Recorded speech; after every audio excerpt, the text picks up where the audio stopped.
మొత్తం ఫ్యాసిజాన్ని కొనసాగుతుంది. అన్ని రంగాల్లో ఫ్యాసిజం పెరుగుతుంది. వాళ్ళు బహిరంగంగా చెప్తున్నారు ఈ దేశం భారతదేశం కాదు, ఇది ఒక హిందూ రాష్ట్రం అంటున్నారు. దీనికి మనది ఒక అబ్జెక్షన్, మొత్తం నేషనల్ స్థాయిలో మేము అబ్జెక్షన్ చేయాలి.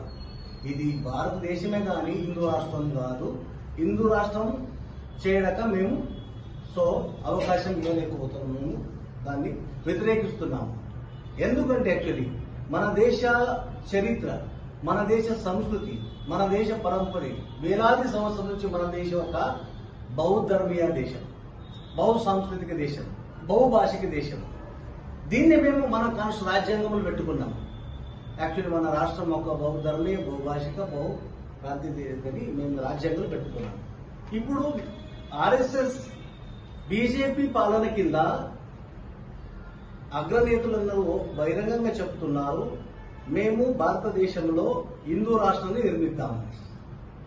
దానికే కామన్ సివిల్ కోడ్ ని తీసుకుని వస్తున్నాం.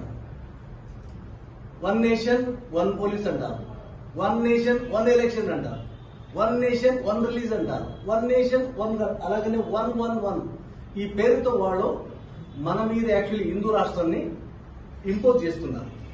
దానికి 100% వ్యతిరేకంగా మేము పోరాడాలంటే మేము కలుసుకోవాలి, అందరినీ కలుసుకోవాలి. ఈ దేశం మనది. ఎవరిది ఈ దేశం? ఈ దేశం బాపునోడది కాదు, ఆర్ఎస్ఎస్ కాదు, పూజ చేసే పూజారులది కాదు.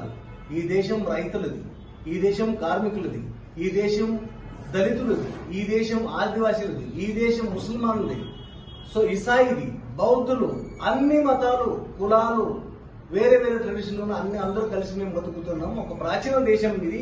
దేశం కోసం ఈ దేశం నిర్మాతలు మేము.